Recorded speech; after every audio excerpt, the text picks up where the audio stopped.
To listen to American Scandal 1 week early and ad-free, join Wondery Plus in the Wondery app. Download the Wondery app in your Apple or Google Play mobile app store today.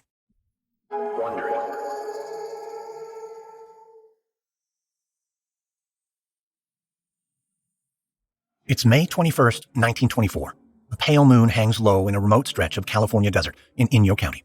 The morning dawn is still hours away, but Wilfred Watterson is wide awake. He steps out of his car, steeling himself against the cold night air. And then he begins making his way toward a large concrete aqueduct. Watterson and his brother Mark own the largest bank in the Owens River Valley. For years, he and the other residents of Inyo County have tried to stop the city of Los Angeles from stealing their water and sending it 200 miles south. But all their efforts have failed. And with Inyo County now struggling for survival, Watterson and a team of men have decided to take action. It's time to sabotage the Los Angeles Aqueduct. Watterson makes his way to a serpent of concrete and steel, slithering across the desert 12 feet wide. Nearby, a team of men unload pickup trucks parked just below the aqueduct. They're ranchers and farmers, and normally they work with shovels and livestock. But tonight the men are unloading hundreds of pounds of dynamite. The men finish laying the dynamite and step back. The charges are set. Now it's time to connect the detonator. Watterson looks over at John Murphy, a young man who served as a munitions expert in the Army during the Great War. It's his job to set up the detonation device. John, you almost ready? Almost. What's the holdup? We have to light the fuse and get out of here. Well, Wilfred, that's the problem. Watterson steps towards Murphy. What are you talking about? Well, what I'm talking about is what happens after we set this off. How do I know you're not going to sell me out? John, what are you talking about? I'm the only one here who actually knows how to detonate these charges. That's why you're so important. Important now. But tomorrow morning, every cop in the state is going to be trying to figure out who did this. And I'm going to be an easy mark. What's to keep you from turning me in? After tonight, nobody's going to need a guy who knows explosives. I don't own a bank. I don't know any politicians. I'm a perfect scapegoat. John, I'm the one who bought that stack of dynamite. I stored it in my warehouse. If anything, I've got the most to lose. Watterson looks around at the circle of men. Now look, everyone, this doesn't work if somebody squeals. If we all can't keep our mouths shut, we're going to end up in prison for a long, long time, all of us. There's a murmur from the men, and Watterson clicks on a flashlight. He aims it at the dynamite. Don't forget what this is all about. We're showing Los Angeles that they can't just steal our water. We're not going to let our farms dry up and blow away. So, let's agree. We keep quiet, and we finish what we started. Murphy swallows hard, and after several agonizing moments, he makes his way down to the aqueduct, kneels, and begins attaching the lead line to the detonator. Then he races back to Watterson's side. All right, you and I, John, we're in this together. Now, let's see those charges blow. Murphy grins. Then he takes a breath and pushes down on the detonator. The explosion rips a massive hole in the side of the aqueduct. All at once, water gushes out onto the cracked earth. The men cheer in triumph, but there's no time to waste in celebration. Watterson orders them back to their vehicles and away from the scene of the crime.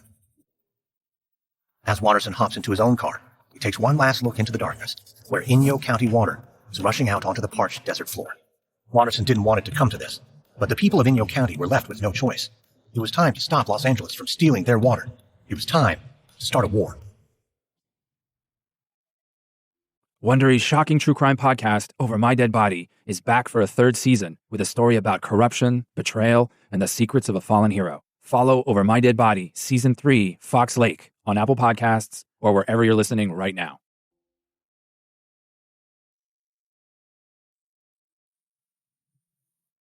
From Wondery, I'm Lindsey Graham, and this is American Scandal.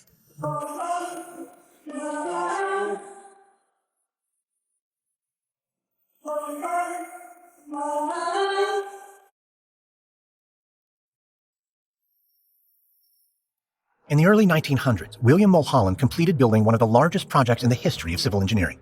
The 200-mile-long aqueduct diverted water from the Owens River in rural Inyo County and brought it all the way down south to Los Angeles. For the city, the project was a miracle. For years, Los Angeles had been plagued with drought, and with the population booming, LA had been on the verge of running out of water. The aqueduct helped avert a catastrophic crisis. Yet it also enraged the ranchers and farmers who depended on the Owens River. Los Angeles' endless thirst threatened their way of life. So one group of residents took up arms. They were determined to stop this theft and restore their community's lifeblood. But they soon would find themselves on a collision course, not just with the city of Los Angeles, but with William Mulholland himself. This is episode 3, The Showdown. It's mid-morning on May 22nd, 1924. A black town car crawls through a rutted dirt road in Inyo County. It comes to a stop near a site that's been roped off. William Mulholland, the superintendent of the Los Angeles Water Department, cranes his head out the car window. Painful as it might be, he wants to get a good look at the damage. Early yesterday morning, an explosion blew open the Los Angeles Aqueduct. The gaping hole was nearly 50 feet wide. Now there's water pouring from the rupture, and fragments of steel lie strewn across the ground. A long trail of mud flows downhill. Mulholland climbs out of the car, filled with a pure, almost blinding rage. This aqueduct was his creation. He designed it and supervised its entire construction. And now someone committed an act of violence against it. It feels deeply personal. Mulholland already has a guess about the culprits. They're probably locals from Inyo County, aggrieved farmers trying to strike a blow against the city of Los Angeles. Mulholland's fists clench as he surveys the damage. It's not that he's blind to their pain. He's always been aware that the aqueduct could hurt the people of Inyo County, locals in towns like Bishop. They were losing their water, and Fred Eaton and the city of Los Angeles had pulled a ruse to acquire this invaluable resource. But an act of terrorism is no way to negotiate, so Mulholland is going to find out exactly who did this and make them pay. Off in the distance, Mulholland sees someone picking through the wreckage. Edward Leahy is Los Angeles' envoy to Inyo County. Most of the time, Leahy lives up here, in the desert. But while he's something of a local, Leahy's allegiance is to Los Angeles, his employer. And when he nears Mulholland, he explains that he has a few leads. He's been comparing notes with the local sheriff, and they found tire tracks leading away from the site. There were probably dozens of cars, and maybe up to 40 men. 2 brothers from Bishop, Wilfred and Mark Watterson, spoke with police and admitted to owning the dynamite that was used in the attack. But they claimed the dynamite had been stolen from one of their warehouses during a break-in. Mulholland grits his teeth, mulling this over. The story doesn't make sense. Stolen dynamite? Why would a pair of bankers own dynamite in the first place? And why would anyone think to rob their warehouse looking for explosives? Mulholland shakes his head and tells Leahy that the brothers are probably behind this. So from here, they need to round up everyone in the Owens River Valley and interrogate each person until the truth comes out. Leahy takes off his glasses and wipes away the desert dust as he tells Mulholland that that's a tall order. There are 4,000 people living in Inyo County. Plus, the communities up here are all tight-knit. No one's going to talk. Mulholland doesn't care. This was a malicious act. It can only be met with overwhelming force. So he tells Leahy that armed guards should be sent to patrol the aqueduct line, all 200 miles of it. Leahy is alarmed by the proposal, asking if that's actually a good idea. But Mulholland brushes aside the concerns, saying that if these terrorists can use bombs, then the city can use guns.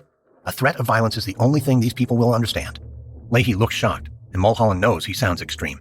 But right now he doesn't care. He needs to protect the aqueduct, even if it means turning this whole valley into a police state. 6 months later, Mark Watterson scrambles up a dirt slope in Lone Pine, California. Dust rises from his boots as he struggles to keep a grip on his rifle. Yet his eyes remain fixed on a single target, the guardhouse at the top of the Los Angeles Aqueduct. Watterson scrambles up the hill, making his way up to the Alabama Gate spillway. This is near the beginning of the aqueduct's pipes, and it's not far from where his brother first set off the dynamite that started this conflict. It was an entirely successful attack, but since then, the city has repaired the damage, so now it's time to strike again. Watterson looks over his shoulder as he climbs the hill. Behind him are dozens of locals from Inyo County, armed with pistols, rifles, and shotguns. A moment later, the group reaches the front of the spillway gatehouse. A guard turns and spots Watterson and his men. Hey, stop! What are you doing here? Who are you? You're not supposed to be up here. And yet, here we are. No, you all get out of here. Get out now. Sir, I'm going to be nice because it's my nature. My name's Watterson, and these here are my friends. We are all locals, just like I know you are, and we don't mean you any harm. Look, Watterson, if you don't mean any harm, why are you all armed? Well, sir, we're armed because that gives us strength. But look, we don't want to hurt you. We don't want to hurt anyone. So please, get the other guards and just take a walk. We're taking over the town. The guard pauses. You're what? Why? Sir, we're going to do what's right. It's time to cut off Los Angeles' water supply and keep it in Inyo County. So if you don't mind, please, go on. Gather up the other guards, hand over your weapons, and just take a stroll. The guards in the tower look terrified. They're far outnumbered by Watterson and his men. So they hand over their rifles and quickly make their way out of the tower. Watterson gives the departing guards a polite nod and then turns to his men. All right. Now, Percy, get to work. See that control in the gatehouse? Turn it. It'll flush the aqueduct and send out all the water. One of Watterson's men turns a series of wheels and knobs, and the aqueduct's machinery begins to roar. Suddenly, Watterson can feel it. A huge volume of water, shifting, changing direction. Then it comes roaring out of the drainage pipe and spilling onto the valley floor. Gallons and gallons of water, exiting the aqueduct and soaking the dry desert earth.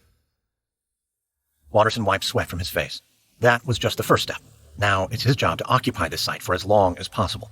Because from this spillway, they can completely cut off the flow of water and stop Los Angeles from taking away the Owens River. Still, Watterson knows holding their position is going to be hard. They only have 50 or so armed men. And his fears grow even greater when someone calls out. There's a line of cars approaching, at least 20 vehicles, and more keep emerging from around the curve. Watterson grabs his rifle and lifts the scope to his eye. He shouts out to the other men that they need to grab their guns and form a line. The police have already arrived. But as Watterson squints through his rifle's scope, suddenly he breaks into a wide smile. He calls out again to his men to hold their fire. Those aren't police. They're locals from Bishop. It's a caravan of their allies, at least 30 cars deep. They're all snaking their way up to the spillway. Watterson lets his own rifle drop to his side. A feeling of relief washes over him. Inyo County has joined the fight. It's time for the occupation of the Los Angeles Aqueduct to begin. It's November 17th, 1924, and hour 36 of the occupation at the Alabama Gate Spillway. Inside a Model T Ford, Edward Leahy sits fretting and staring out the window. Near the horizon, at the starting point of the aqueduct, there are hundreds of men, women, and children. They seem to have formed some kind of encampment. There are tents and food and barbecue grills. It looks like a state fair, with a glaring exception. The Owens River water is still gushing out of the aqueduct and flooding the desert ground. Leahy grips the steering wheel as he stares out at this makeshift village. He'd rather do anything other than step into this fray. But he's the official envoy from Los Angeles to Inyo County. It's his job to negotiate an end to this occupation. Leahy climbs out of the car and walks slowly through the crowd. He's lived in the Owens River Valley for years, and he recognizes more than a few faces. But as he walks past them, he can feel their eyes burning holes in his back. Today, it's clear they think he's playing for the wrong team. It hurts to be seen as a villain. But Leahy reminds himself that this occupation is illegal. It's damaging the city of Los Angeles, his employer, and home to countless innocent residents. So despite his sympathies for the people of Inyo County, he's going to have to shut down this occupation. Leahy reaches the bottom of the gatehouse stairs, where he meets Mark Watterson, one of the leaders of the occupation. For a banker, Watterson does a pretty good job of looking mean. His face is streaked with dirt and sweat, and he holds a rifle at his side. But Leahy isn't really afraid. He knows these people don't intend violence. So with a firm voice, he tells Watterson that everyone here should surrender, immediately. It's for their own good. But Watterson simply laughs. He tells Leahy they're a long way from surrender. Leahy expected pushback. So he reminds Watterson that this is a hostage situation. Los Angeles is powerful and desperate for its water. The city will end this eventually. It's only a question of whether it will be peaceful or violent. Watterson looks out at the throngs of people at the bottom of the hill. Shaking his head, he says the city would never take aim at a crowd of civilians. Leahy's posturing won't work. They're not leaving. And they won't allow Los Angeles to take their water, at least until William Mulholland and the city settle up. Leahy can't believe this brazen act of ransom. He tells Watterson that this isn't a business deal. The people here have attacked city property. There will be no settlement.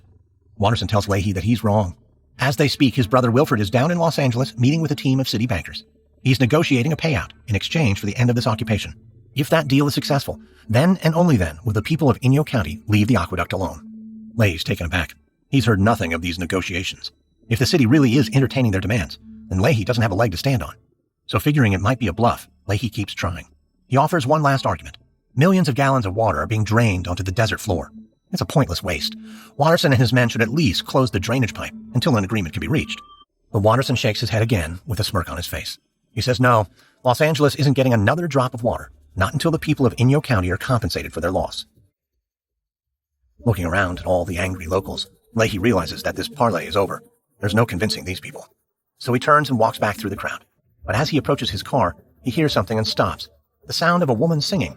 Another voice joins in, and then another until it's a full chorus of voices, swelling in the hot afternoon air. Leahy can't help but admire this show of solidarity. The people of Inyo County have been wronged, and they have every right to stand up for their own dignity.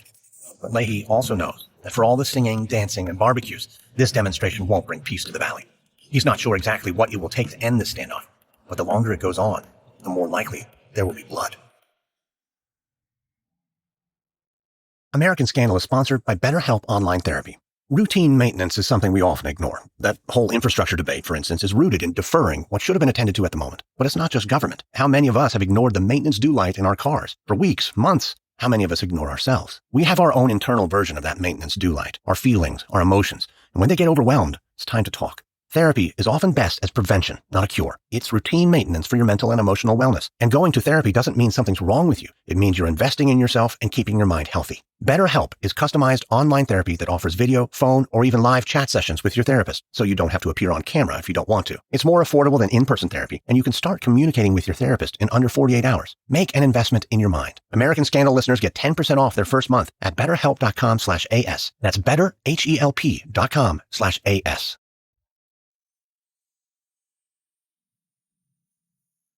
It's November 21st, 1924 in Los Angeles.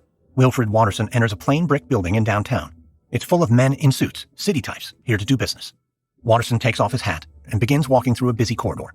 He's not a city type himself. Watterson is the owner of the Inyo County Bank, about 200 miles northeast of Los Angeles. But he is here to do business. In just a few minutes, Watterson is going to sit down with a group of bankers who represent the city of Los Angeles. Watterson is planning to make the case that Inyo County deserves retribution in cash that Los Angeles is going to pay. He won't settle for anything less than $8 million. His demand for money isn't anything new. For years, Watterson has been making the case for reparations. It's payback after Los Angeles took control of the Owens River and diverted the water south to the city. But today, Watterson feels emboldened. Just this morning, the standoff at the Aqueduct entered its 5th day. The people of Inyo County have cut off the water supply, and they're not backing down. So Watterson has come to negotiate from a place of strength. Watterson strides down a carpeted hallway and enters a boardroom. He finds 5 men, all in suits, already seated around a table, their expressions strained. Watterson takes a seat. He begins the conversation by reminding the city bankers that for years, LA has taken water from the Owens River Valley. That theft has cost Inyo County its agricultural industry. Tourism has plummeted. Life up north has been devastated, and so it's only fair that the city compensate the people of Inyo County. A thin-lipped man shakes his head. John Graves is the spokesman for the bankers, and he tells Watterson that the city has already paid. Los Angeles legally purchased all the land holdings back in 1905, giving the city access to the river. Watterson, of course, was prepared for this line of reasoning. It's the city's default position. So he reminds Graves that the land was bought under false pretenses. And that hasn't gone without notice. Newspapers across the country are writing stories about this deception perpetrated by Los Angeles. It's becoming a national embarrassment for the city. But if Graves is taken aback by this reminder, he doesn't show it. Keeping a stone face, he tells Watterson that appearances don't matter. Newspapers and juicy stories aren't the law. LA legally purchased the land, and now Watterson's people are illegally holding Los Angeles property hostage. The occupation will only end badly. Watterson smiles as the banker finishes his vague threat. Now it's time to play hardball. He tells the bankers that the standoff will end, no question about it, but it will only end with a payment of $8 million. That's the cost if the city wants an end to the occupation and all the bad press around it. Watterson tells Graves that this is a final offer. If they can leave the room today with a deal, then the occupation will be called off. It's a win for everyone, and it's an offer with a relatively low price tag. Graves looks at the other bankers in the room and asks Watterson if they could have a moment. They need to talk. Watterson steps out of the boardroom. Once outside in the building's hallway, he paces a bit anxiously.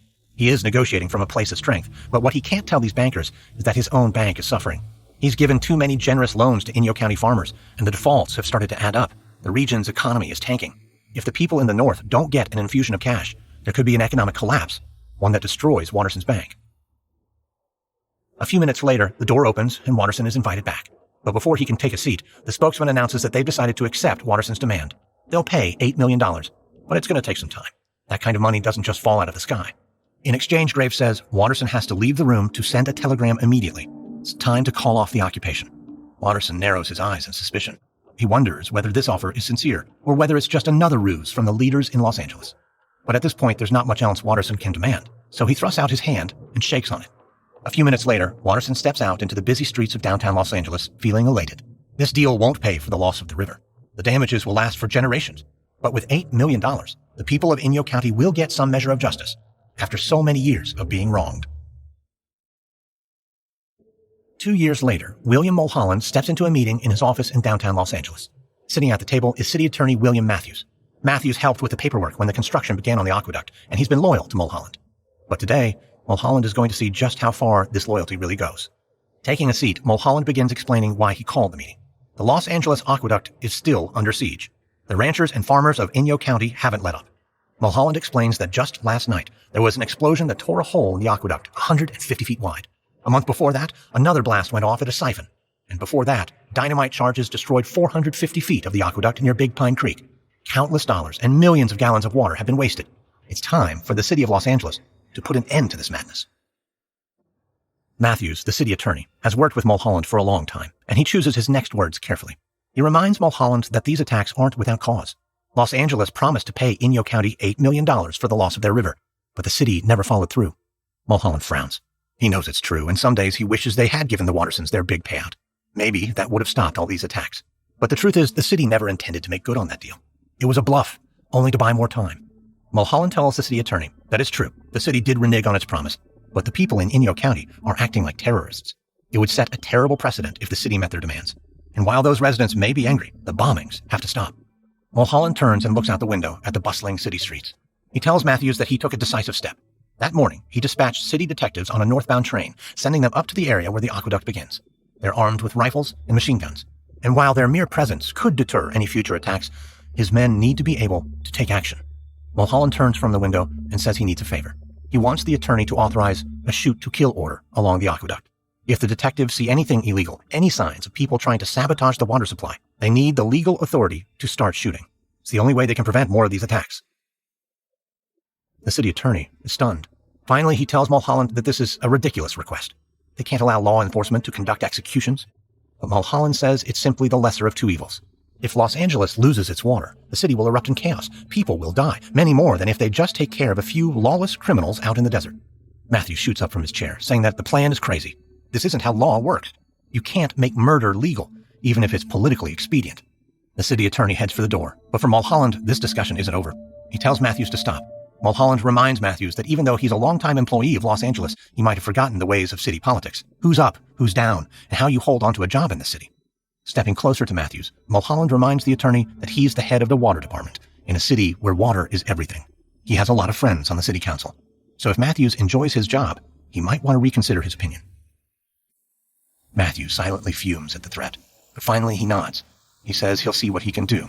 He just hopes that this fight will end sometime soon, and before anyone can test a shoot-to-kill order. Once Matthews has walked away, Mulholland returns to the window, looking out at downtown. Of course this fight will end. The city just needs to start defending itself. But Mulholland didn't tell Matthews about his other plan, the ace up his sleeve. He's been secretly auditing the records of the Wattersons, the brothers who own the bank up in Bishop, and Mulholland might have found something that's stronger than firepower. It's August 4th, 1927 in Bishop, California, 2 months later. It's 5 o'clock at the Inyo County Bank, and Wilfred Watterson shuts his ledger book. It's time to head home and grab some dinner. But suddenly, there's a commotion in the lobby. Someone's shouting. Watterson stands and sees that it's his brother Mark. Wilfred leaps out of his chair and comes bounding into the lobby. But what he sees is stunning and leaves him standing frozen in place. Watterson's brother Mark is backed up against a teller's window. In front of him are a half-dozen Inyo County deputies, their guns raised. Wilfred, you too. Put your hands up. Sheriff, what is all this about? Put your hands up. Both of you. Watterson does as he's told. The sheriff approaches with a sympathetic look on his face. "No, I'm sorry, Wilfred. You know I gotta do my job. I'm here to arrest you." "Arrest me? What for?" "You and Mark are being charged by the county for embezzlement, fraud, and theft." "Fraud?" The sheriff steps towards Watterson, his eyes lowered. "Yeah, fraud. Please, Wilfred, just turn around so my boys can get cuffs on you." "Now hold on. Everyone hold on. We've done nothing wrong here. It must be some kind of misunderstanding.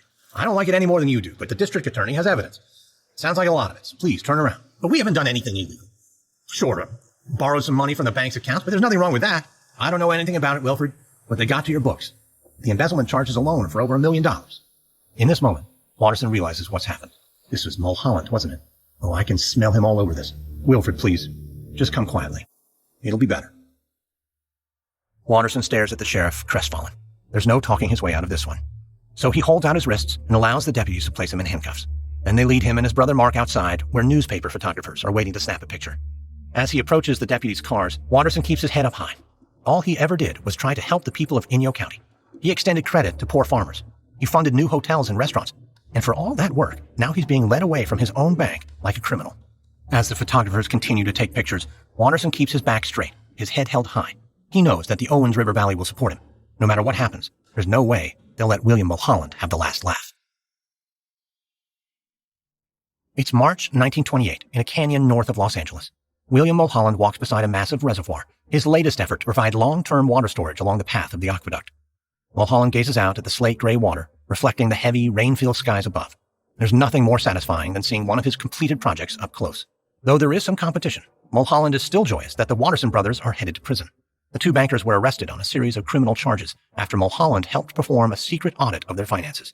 He expected some financial inconsistencies, but what he found was a mess. And from there, it was just a matter of submitting the report to the Inyo County DA. And those arrests seem to have achieved Mulholland's larger plan. Ever since the Wattersons were apprehended, everything has gone quiet. There's been no more explosions at the aqueduct, no more problems at all. Mulholland's only issues now are routine, like the one that brought him here today. He needs to inspect a few spots where water is leaking out of the dam. He'll have to choose whether these small holes need to be plugged up.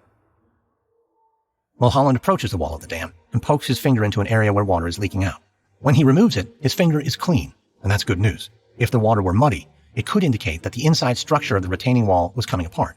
Mulholland turns to a young man who works as the dam keeper, and he announces his findings.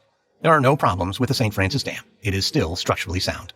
But the dam keeper asks Mulholland to look at something else. Farther away, near the edge of the hillside, there's another leak, but one that's running brown. Mulholland glances up the slope. He notices that the wind is coming across the dam in powerful gusts. And that explains it. The muddy leak must be dirt blown down off the hillside, not a problem with the construction itself.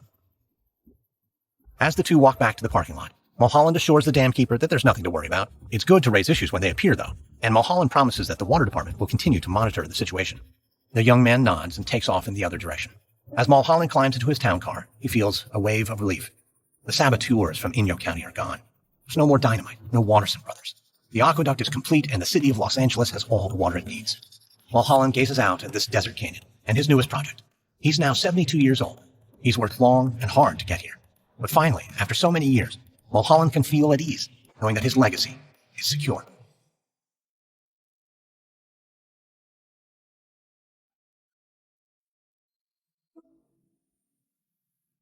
It's the afternoon of March 13th, 1928, in Southern California. William Mulholland makes his way along a dusty path, heading toward a green emergency tent. Nearby, there's a swarm of police and rescue crews. They're splattered with mud, barking orders at each other. Everyone is moving frantically, wide-eyed, with a look of shock and terror. But Mulholland barely registers any of the madness. He's in a deep haze as he surveys the wreckage from the St. Francis Dam. Just 24 hours ago, he inspected this dam. Everything seemed fine. But just around midnight last night, the dam's retaining wall gave way and came crashing down. 12 billion gallons of water plunged through the canyon, a tidal wave that ripped up houses and farmland and reached all the way to the Pacific Ocean. Mulholland stumbles along the lip of the canyon, staring at the devastation below. The dam keeper he spoke to yesterday is dead, and so are most of the workers. He's heard several hundred bodies have been found in the valley. Mulholland has spent this whole morning trying to pinpoint the cause of the disaster. He's certain that when crews finish digging through the rubble, they'll find evidence of dynamite. It was probably a case of sabotage, perpetrated by the bloodthirsty terrorists from Inyo County. It's the only explanation that makes sense.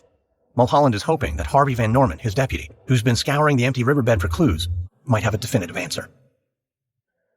Soon, Mulholland reaches his tent and pushes open the flaps, and inside, Van Norman is waiting. Mulholland asks the question he's been wondering all morning. Has Van Norman uncovered a detonator or some other sign of explosives? Van Norman looks at Mulholland, his face sweaty and pale. He says the news isn't good. They've scoured the entire area and have found no evidence of dynamite. Mulholland nods. The investigation, though, is just getting started. It could take some time to sift through all the rubble. But Van Norman shakes his head, his eyes downcast. He tells Mulholland that this was not an explosion. To destroy the dam, someone would have needed a powerful blast. Something that large would have left obvious evidence behind. They would have found something by now. This doesn't appear to be a deliberate act. It takes a few seconds, but then the horrifying implication sets in. The people of Inyo County aren't the ones to blame. Mulholland is. Mulholland, the engineer of the project, the man who designed the dam. The realization hits Mulholland with a stunning force. Because of his mistakes, this dam lies in ruin. Hundreds of lives were lost in a moment of sheer terror. It's a catastrophe beyond reckoning. And as the visionary who brought water to Los Angeles, the responsibility lies squarely with William Mulholland. Mulholland sinks to the floor, his face hot and his throat burning. Before he can stop himself, a painful tear comes trickling out of the corner of his eye. 6 years later, William Mulholland takes off his hat and steps inside a small, one-story house in Los Angeles. He moves slowly now, using a cane as he makes his way across the wooden floor. Mulholland steps into a living room and finds his old boss, Fred Eaton, lying in bed. It's been years since Mulholland last spoke with Eaton in person. They've mainly communicated through telegraphs and intermediaries. But Mulholland got word that Eaton didn't have long to live, so he decided to pay a visit. He only hoped that by this point in their lives, they could put their old disagreements behind them. In the living room, Mulholland gazes at Eaton, a shell of his former self. He was once so vibrant, but now he's a brittle old man tucked under some bedsheets. Oh, hello, Bill. Fred, looking damn good. Damn good, I say. That's very funny, Bill. You've always had a sense of humor. Except you know I look just as bad as you. A man who's outlived his usefulness. Doesn't have a friend in the world. It sounds like you've heard the news. I may be laid up here in bed, but I still have ears on the ground. I heard they forced you to resign from the water department. That must feel horrible. The death count, too. 450. Yes, 450. Bill, I'm looking at you, and I can see all the pain. It's all over your face. You don't look like you've been sleeping. And you don't look like the self-assured man I used to know. Well, it lives with me, Fred. All those people dying, I don't know what to do with it. You end up asking yourself all kinds of questions. What could I have done differently? Well, you could have started by not building that dam. You didn't give me much of a choice, though, did you? If you hadn't been so strong-headed about selling your ranch, I would have had a place to store that water, and I wouldn't have had to build that dam in the first place. I was angry about that for a very long time. I've made all kinds of enemies in my life. Back in Bishop, they spit on me, pulled rifles on me, threatened to hang me, and you were okay with that.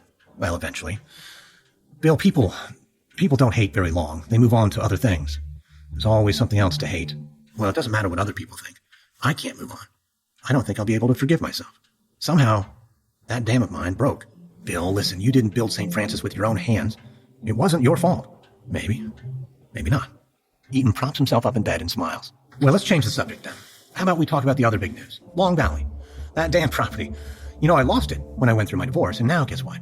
The city's going to build a reservoir at my old ranch, so it looks like you're going to get what you always wanted.